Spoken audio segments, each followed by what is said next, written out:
Matrices and determinant. Matrices and determinant में भी पहले जो हम टॉपिक स्टार्ट करेंगे वो है मैट्राइसिस। तो सबसे पहले हम ये समझते हैं कि एक्चुअली मैट्रिक्स क्या होता है। तो we are starting with the topic matrix. तो मैट्रिक्स की सबसे पहले एक सिंपल सी मैं डेफिनेशन दे देता हूँ। Matrix is arrangement of numbers in rows and columns.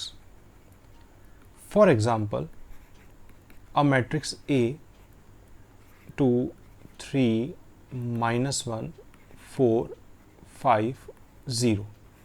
मैंने कुछ नंबर्स को अरेंज कर दिया, ये मैंने एग्जांपल लिया है। कुछ नंबर्स को मैंने रोज और कॉलम में अरेंज कर दिया है, इसी को मैट्रिक्स बोलते हैं। यहाँ पर मैट्रिक्स का जो साइन है वो ये स्क्वायर ब्रैकेट है, मैट्रिक्स का जो नाम है वो ए है। अभी जो मैंने एग्जांपल लिया है उसमें दो रोज़ हैं। हॉरिजॉन्टली जो नंबर्स होते हैं ये जैसे 2 3 -1 ये फर्स्ट रो है और 4 5 0 ये सेकंड रो है, जिसको हम डिनोट कर देते हैं R1 और R2 से। वर्टिकली जो नंबर्स हैं वो कॉलम में है। 2 4 ये पहला कॉलम है, C1 बोल देते हैं। 3 5 ये दूसरा कॉलम है, जैसे C2 बोल देते हैं। और -1 0 ये थर्ड कॉलम है, C3। तो हमारे इस एग्जांपल में अभी मैंने 2 रोज लिए और 3 कॉलम्स लिए। यहाँ पर राइट साइड पे बॉटम में मैट्रिक्स का हमें ऑर्डर लिखना होता है। ऑर्डर मतलब कितने रोज और कितने कॉलम की मैट्रिक्स बनाई है। तो अभी ये जो एग्जाम्पल लिया है वो उसमें 2 रोज हैं और इसमें 3 कॉलम्स हैं। जो ये वैल्यू हमने लिखी है इसको बोला जाता है order of the matrix. Order मतलब साइज समझ लो। दूसरा, ये जो मैट्रिक्स को मैंने लिखा है एलिमेंट्स, यहाँ पे जो नंबर्स लिखे हैं इन नंबर्स को बोला जाता है एलिमेंट्स और एंट्रीज। तो अभी इस एग्जांपल में कितने एलिमेंट्स हैं? 6 एलिमेंट्स आर देयर। मैट्रिक्स को अभी मैंने रिप्रेजेंट किया स्क्वायर ब्रैकेट से। तो एक्चुअली मैट्रिक्स को भी रिप्रेजेंट करने के 3 वेज हैं। एक तो ये स्क्वायर ब्रैकेट वाला जो भी आप दिख रहे हो, और ये सबसे कॉमन वे है। दूसरा, स्मॉल ब्रैकेट के अंदर भी एलिमेंट्स को आप लिख सकते हो। तीसरा वे ये होता है कि 2 डबल लाइंस के बीच में हम एलिमेंट्स को लिख देते हैं। तो रिप्रेजेंट करने के 3 वेज हैं, लेकिन जो सबसे कॉमन वे है वो है 2 स्क्वायर ब्रैकेट के बीच में एलिमेंट्स को लिखना। एक और एग्जांपल लेते हैं। For example a matrix B. Matrix को हम कैपिटल लेटर से ही रिप्रेजेंट करेंगे। 2 -1 4 5 1 3। तो अभी जो मैंने एग्जांपल लिया है इसमें कितने रोज हैं? 1 2 3 3 रोज आर देयर। और कॉलम कितने हैं? 1 2 columns are there. This is called order of the matrix. अब यहाँ पर ये जो एलिमेंट्स हैं इन एलिमेंट्स का भी एड्रेस होता है। जैसे पहले तो हम रोज मार्क कर लें। यहाँ पर this is the first row 2 -1 वाली, second row 4 5 and third row 1 3 वाली। कॉलम यहाँ पर C1 ये फर्स्ट कॉलम और C2 ये सेकेंड कॉलम। जैसे हम इस एलिमेंट की बात करें, एलिमेंट को स्मॉल a से रिप्रेजेंट करते हैं।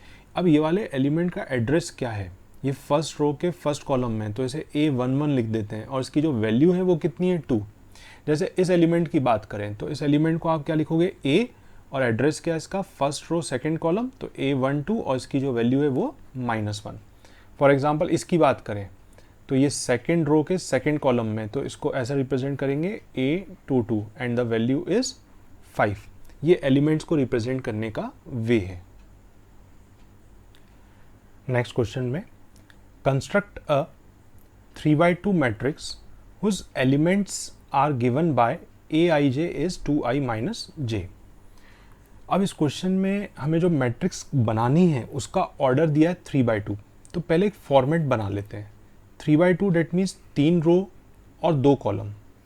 अब उसके जो एलिमेंट्स होंगे वो आप ऐसा लिखोगे A11 A12 A21 A22 A31 A32, 3 रोज 2 कॉलम वाली। अब इसके एलिमेंट्स की वैल्यू निकालनी है, जिसके लिए हमें दिया है Aij is 2i minus j। जैसे आपको फर्स्ट एलिमेंट कंस्ट्रक्ट करना है A11, तो ये फॉर्मूले की तरह दिया है, इसमें i और j की वैल्यूज रख दो।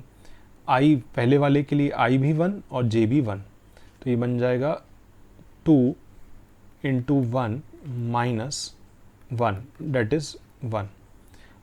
A12 निकालें तो 2 into 1 minus 2 that is 0। A21 निकालें तो 2 into 2 minus 1 that is 3।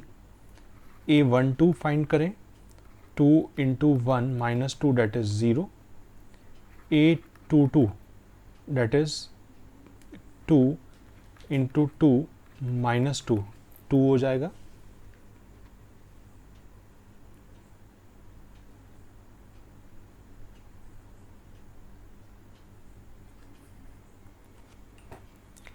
A31 निकालें तो 2 इंटू 3 माइनस 1, ये हो जाएगा 5।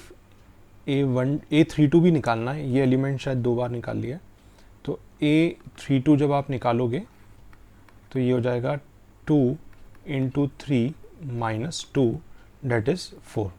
तो जब आप एलिमेंट्स फिल कर दोगे इसकी करस्पॉन्डिंग पोजीशन पे, A11 आया 1, A12 आया यहाँ पर 0, पोजीशन वाइज रख देना, फिर A21 यहाँ फिल करना है 3, यहाँ A22 रखना है डेट इज़ 2, यहाँ A31 रखना है डेट इज़ 5 और यहाँ A32 रखना है डेट इज़ 4। ये बन गई मैट्रिक्स A और इसका ऑर्डर है 3 rows and 2 column. So this is the answer of this question. यहाँ एक बात का और ध्यान दे देते हैं, जब आप ऑर्डर में नंबर ऑफ रो और नंबर ऑफ कॉलम को मल्टीप्लाई करते हो 3 इंटू 2 तो क्या मिला 6। तो 6 क्या मिला, total elements in that matrix. तो आप ये भी कह सकते हो कि total elements in any matrix can be written as number of row multiplied by its number of column. Okay, इस क्वेश्चन में if a matrix has 18 elements, what are possible orders it can have? Total element पता चल गया 18, क्या क्या order बन सकता है। हमें मालूम है कि total elements of any matrix कैसे निकलते हैं, उसके नंबर ऑफ रोज और नंबर ऑफ कॉलम को मल्टीप्लाई करके। तो यहाँ पे आपको 18 एलिमेंट्स दिए हैं, क्या क्या पॉसिबल ऑर्डर हो सकते हैं। हो सकता है 6 रोज 3 कॉलम का हो सकता है 3 रो और 6 कॉलम का मैट्रिक्स हो, 2 रोज 9 कॉलम का बन सकता है, 9 रो 2 कॉलम का बन सकता है, 1 रो 18 कॉलम का बन सकता है, या फिर 18 रो 1 कॉलम का बन सकता है, और इसके अलावा कोई और पॉसिबल वे नहीं है। So answer of this question is, कितने वेज आए, 1 2 3 4 5 6, total 6 ways are there in which this matrix can be made.